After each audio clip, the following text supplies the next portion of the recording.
स्वागत है दोस्तों आपका हमारे चैनल अनसुने अनुराधा के सुने अनसुने किस्सों में। कहानियों की इस आकाश गंगा में जो सितारा मैं तोड़ कर लाई हूँ उसका नाम है तू धार है नदिया की मैं तेरा किनारा था। वादा है मेरा आपसे हर वो कहानी जिसमें होगा एक जाना पहचाना सा कोना, जहाँ छिपी होगी आपकी कोई याद, कुछ पल वो जो कभी बस अपने थे।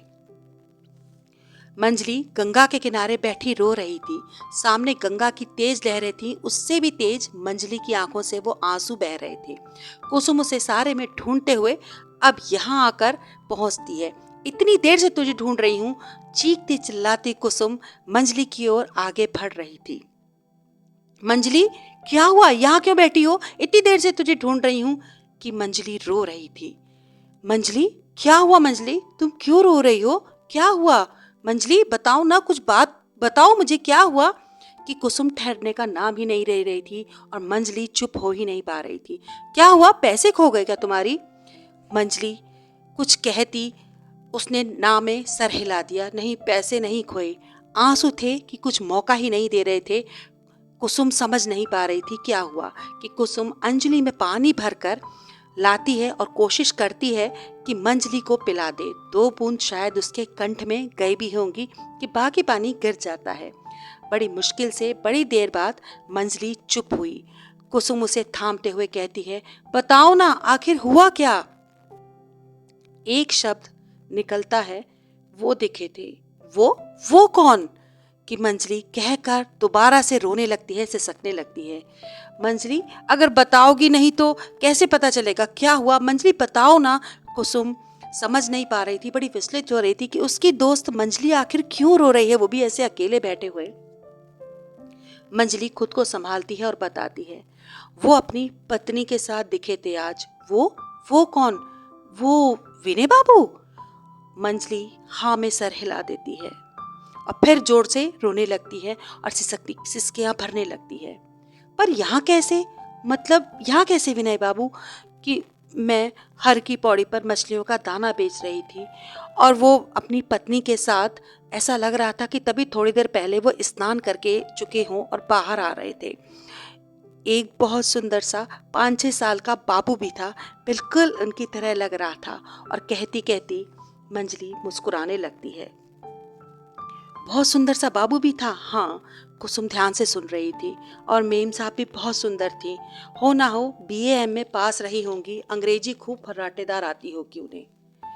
कि मंजली की आंखों के आगे बीते साल वो जिंदगी दोबारा से तैरने लगी, जिनकी अस्थियां वो गंगा में विसर्जित कर चुकी थी। मंजली अपने पिता से बहुत प्रेम करती थी, उनकी लाडली बिटिया थी। गांव के एक स्कूल से वो 12वीं पास हुई थी। कि बहुत संपन्न परिवार तो नहीं था, परंतु पिताजी वो हर चीज, वो हर बात मंजली की मान लेते, उसके लिए सामान वो सब ला के देते, सब जुटा देते, जिसका भी मंजली चाहत करती थी। पिता समय के रहते मंजली का विवाह कर अपनी पत्नी शांति का सपना पूरा करना चाहते थे। मंजली की माँ बचपन में ही चल बसी थी। पिताजी ने बहुत इलाज कराया, परंतु टीबी का रोग बहुत बिगड़ चुका था और माँ को बचा ना सके। पिता ने मंजली को माँ और पिता, कभी दोनों में से किसी की कोई कमी महसूस नहीं होने दी थी। एक संपन्न परिवार में मंजली की बात चलती है कि बहुत ही संपन्न परिवार है, बड़े ही अच्छे सभ्य लोग हैं। बहू जो घर को जोड़ कर रख सके और हमारी बेटी बनकर रह सके, बस इतना ही दहेज देना था। कि मंजली हर मायनों से खरी उतरी। मंजली और विनय की शादी बहुत धूमधाम से हुई थी। पिताजी ने ये बहुत अच्छी सी तैयारी करी थी अपनी प्यारी बिटिया की शादी करने की। मंजली कुछ ही दिनों में अपने ससुराल में अपने सास ससुर के मन में जगह बना लेती है। वो भी उसे अपनी बेटी की तरह खूब प्यार करते हैं। लेकिन वो अपने पति विनय जी की मन में अभी अच्छे से शायद जगह नहीं बना पाई थी। कभी कभी मंजली उदास हो जाती थी कि सासू माँ बहुत प्यारी प्यारी बातें कर कर उसे समझा देती कि कोई बात नहीं बेटा, धीरे धीरे सब ठीक हो जाएगा। और मंजली मान लेती और दोबारा से खुश हो जाती, खिलखिलाने चहकने लगती। कि 1 बरस बाद मंजली के ससुर जी का भी देहांत हो जाता है। अंदर ही अंदर पिताजी को बड़े बेटे के अलग होने का गम था। कि माँ बाप का दिल तो हमेशा औलाद के लिए ही धड़कता है और आज उन्हें ही शायद याद करते करते रुक गया। बड़े भैया खबर पाते ही पहुंचते हैं, उनके पास आते हैं जब पिताजी खत्म हो जाते हैं। लेकिन उन्होंने अपने रहने का इंतजाम किसी बड़े होटल में कर लिया था। वो घर पर नहीं रुकते कि दिन में कुछ घंटों के लिए आते थे। उनका परिवार उनके साथ होता था। बच्चे हमारी भाषा नहीं समझते थे और ना ही पत्नी समझ पाती थी। वो अंग्रेजी में बस भैया से ही बात करते थे। आधुनिक शैली, आधुनिकता, उनके चाल चलन, उनका बैठना उठना उसके पति विनय को बहुत प्रभावित करता है।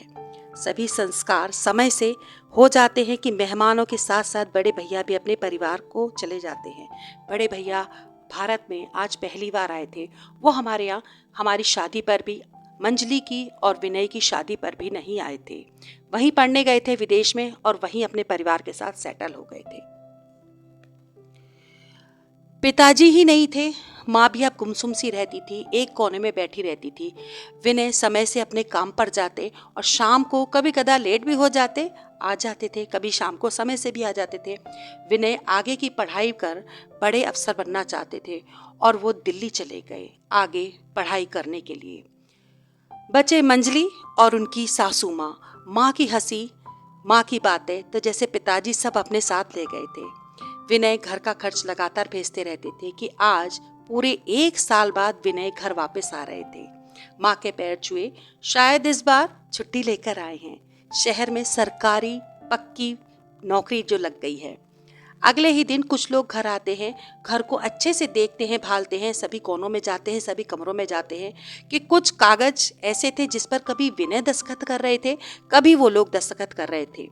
और दोपहर हो जाती है, लेकिन कुछ समझ में नहीं आ रहा था कि क्या हो रहा है, क्या चल रहा है, कि अब वो लोग भी चले गए थे और विनय अंदर आराम करने चले गए थे। शाम होने को आ रही थी। मंजली 3 कप चाय बनाती है और लेकर जाती है। विनय अपनी आधी प्याली चाय पी चुके थे कि माँ अपना सारा सामान बांध लो, कल आप मेरे साथ चल रही हैं। पता नहीं मैं क्यों खुश हुई कि अब हम बड़े शहर जाएंगे, बड़े शहर में रहेंगे। अभी मैं ठीक से सोच भी नहीं पा रही थी कि दूसरा आदेश निकलता है और मंजली कल तुम अपने बाबा के यहाँ वापस जा रही हो। नहीं नहीं नहीं नहीं, जैसे मैंने शायद कुछ गलत सुन लिया हो, कुछ और कहना चाह रहे हो विनय, और कुछ और मैंने सुन लिया हो कि मंजली बड़े शहर जाने से पहले कल हम सब तुम्हारे बाबा के यहाँ चलेंगे, उनसे मिलकर आएंगे। मैं कुछ अभी समझ ही नहीं पा रही थी कि तीसरा आदेश, पैसों की जरूरत हो जब भी हो मुझे बता देना, मैं भिजवा दूंगा। और धीरे धीरे वो बात को आगे बढ़ा रहे थे। मैं तुम्हें बताना तो चाहता था कि मैंने दिल्ली में अपने पसंद की शादी कर ली है। शादी कर ली है? नहीं नहीं, जैसे मैंने कुछ गलत सुन लिया था, मुझे कुछ समझ में नहीं आ रहा था। तुम्हें जब भी जरूरत हो मदद की मुझे बता देना, मैं तुम्हारी मदद कर दूंगा।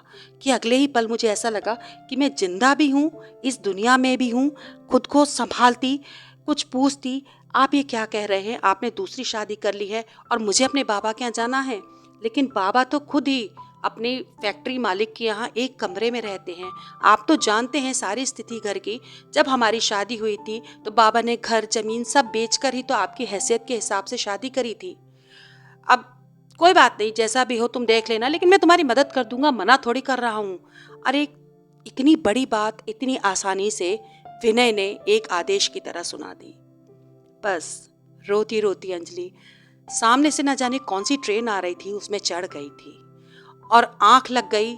जब आंख खुली तो एक स्टेशन पर गाड़ी रुकी हुई थी। इधर उधर झांका, देखा सामने हरिद्वार लिखा था। तभी से मंजली हरिद्वार में अपने यहाँ रहती थी, आश्रम में छोटे मोटा काम कर लेती थी, अपना पेट पालती थी, अपनी ज़रूरतों को पूरा कर लेती थी। वो छोटा मोटा सामान बेचकर इतना कमा लेती थी कि अपनी सभी ज़रूरतें, अपनी सभी चीज़ें वो इकट्ठी कर लेती थी। और एक प्यारी सी सहेली कुसुम जिसके सहारे अब जीवन बीत रहा था। लेकिन वो सारी यादें आज जो आंखों के आगे घूम गई, मंजली टूट गई एक बार दोबारा से। अनसुनी अनुराधा के इस कहानियों की श्रृंखला में आज इतना ही। फिर कोई एक कहानी, एक किस्सा मैं दोबारा से आपके पास लेकर हाजिर होंगी। तब तक आप हमारे चैनल को लाइक, सब्सक्राइब, शेयर करना ना भूलें। अनसुनी अनुराधा।